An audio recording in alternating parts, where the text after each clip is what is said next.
अमल का रास्ता, इसको इख्तियार करें, आप सुकून में रहेंगे। बदअमल आदमी और बेअमल आदमी ये हमेशा परेशान रहते हैं। हमेशा अमल करें, तौबा करें तो फिर बदल जाएं, फिर तब्दीली आए। और ये कोई मुश्किल काम नहीं, जो बदलने वाले थे वो बदल गए। बड़ा कुछ करते थे पर फिर वो लोग बदल गए। हजरत फुजाला रदी अल्लाह ताला अन्हु कहते हैं कि मैं बड़ा दिलदादा था औरतों का, और मेरा माहौल ये था कि मैं कत्ल भी कर लेता था, माज़अल्लाह चोरी भी कर लेता था, और रात मेरी तबीयत थी माज़अल्लाह नई से नई औरत के पास जाना।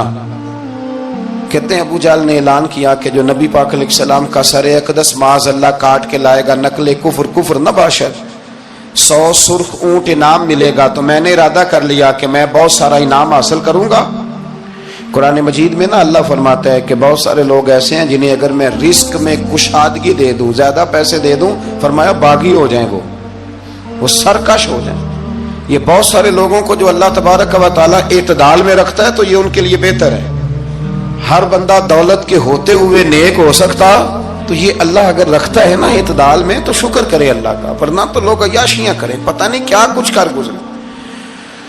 तो हजरत फुजाला कहते हैं कि मैंने खंजर तैयार किया और मैंने बगल में उसको छुपाया, ऊपर मैंने चादर ओढ़ ली। अब मुझे पता था ज़ोहर की नमाज के बाद नबी पाक सल्लल्लाहु अलैहि वसल्लम तवाफ़े काबा के लिए, बैतुल्लाह शरीफ के तवाफ़ के लिए जाते हैं। कहते मैं भी उस तरफ बढ़ा। रस्ते में ना वो खातून जिसके घर मैंने रात आना था, मैंने दरवाजे पे दस्तक दी। मैंने कहा कि तैयार रहना, तैयार रहना, आज मैं बड़े पैसे लेके आऊंगा।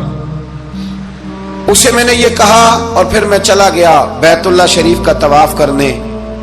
कहते हैं अल्लाह के महबूब भी तवाफ कर रहे थे तो मैंने भी तवाफ शुरू कर दिया।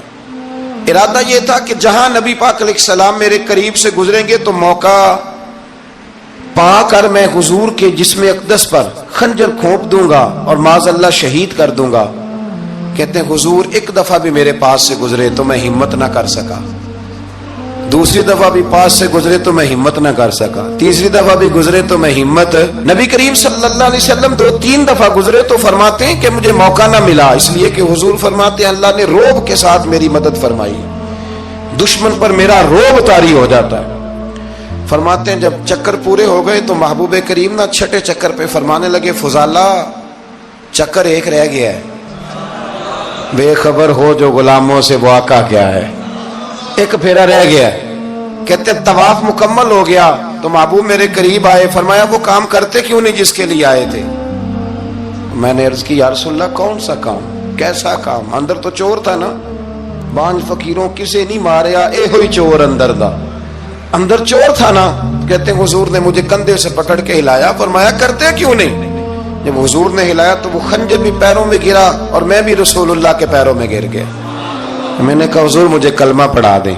कहते हैं हुजूर ने पहले मेरे दिल पे दस्ते मुबारक फेरा, फिर मेरे नबी ने मुझे कलमा पढ़ा दिया।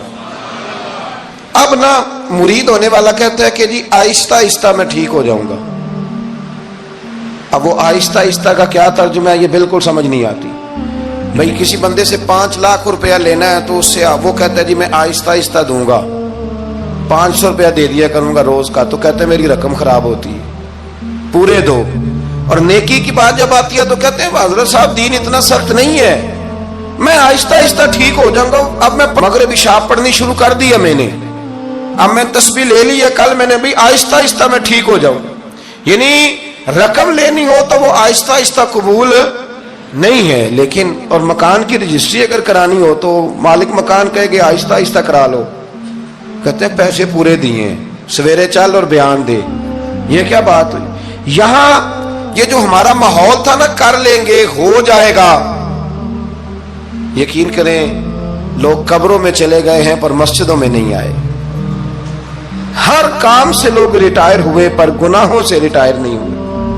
आखिर तक तबाही उतर गई लेकिन लोग बदलने को तैयार ना हुए। हजरत फुजाला कहते हैं अभी मैंने कलमा पढ़ा, अभी मैं वापस आया, रास्ते में वो बीबी खड़ी थी। कहते मैं वो शख्स था कि औरतें मरती थी मेरे ऊपर और किसी की जुर्रत थी कि वो आए बाएं शाएं करे, लेकिन फरमाते हैं मैं बीबी के पास से गुजर गया, پہلے تو اس کا خیال تھا رکے گا، لیکن جب میں رکا نہ تو دروازے پہ آئی، اور جب میں گزر گیا تو اس نے آواز دی، لیکن میں نے سنی انسنی کر دی۔ جب آگے بڑھا تو میرے پیچھے دوڑی۔ فرماتے مجھے پکڑ کے کہنے لگی فضالہ تجھے کیا ہوا، تو وہی نہیں جو یہاں سے گیا تھا؟ آپ فرماتے میں کبھی نہیں رویا تھا، میں کبھی نہیں رویا تھا۔ اور جب کہا نا تو وہی نہیں، کہتے میں نے سر اٹھایا تو میری آنکھوں میں آنسو تھے۔ میں نے کہا میں جو گیا تھا وہ نہیں ہوں، اب تو میں محمد عربی کا غلام بن گیا، اب میں وہ نہیں ہوں۔ اب نہیں ہو سکتا کہ کوئی میری نظر میلی ہو جائے، یہ کیسے ممکن ہے؟ اب نا اسلام کی تعریف ہم نے یہ کی ہے کہ خبردار کوئی ہمارے قریب نہ آئے، ہم کسی کو بات نہیں کرنے دیتے کہ ہم مسلمان ہیں، ہم بات نہیں کرنے دیتے۔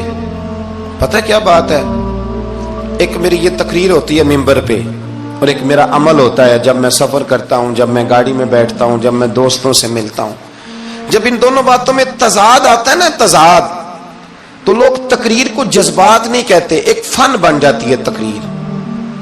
آپ کو پتہ ہے نا وائزین نعت خواں کہتے ہیں میں نے محفل لوٹ لی، پھر لوگ شمار کرتے ہیں کتنے لوگوں نے سبحان اللہ کہی، پھر لوگ شمار کرتے ہیں کہ آج 5 بندے روئے بھی تھے جب میں تقریر کر رہا تھا۔ تو پھر یہ فن ہے، یہ جذبات کا اظہار۔ سمجھ لیں بات کو کہ عمل جب آپ نہیں نہ کرتے عمل، تو آپ خود بڑے بے چین رہتے ہیں کہ یار یہ میں کیا کر رہا ہوں، یہ کون سا گورکھ دھندا ہے کہ میرا عمل صفر ہوتا جا رہا ہے۔ ہمارے ایک استاد تھے تو وہ فرمایا کرتے تھے کہ اگر پڑھے لکھے آدمی کو تم بے عمل دیکھو تو اس سے دور ہٹ جایا کرو، ورنہ تمہیں بھی بے عمل کر دے گا۔ میں نے ان سے عرض کی، میں نے کہا حضور یہ کیا ہے؟ تو فرمانے لگے اپنے حضرت صاحب سے پوچھنا، وضاحت کریں گے۔ میں نے حضرت صاحب سے کہا جی عجیب بات کر دی ہے، علم والے بندے کے پاس بیٹھ کے تو علم آتا ہے۔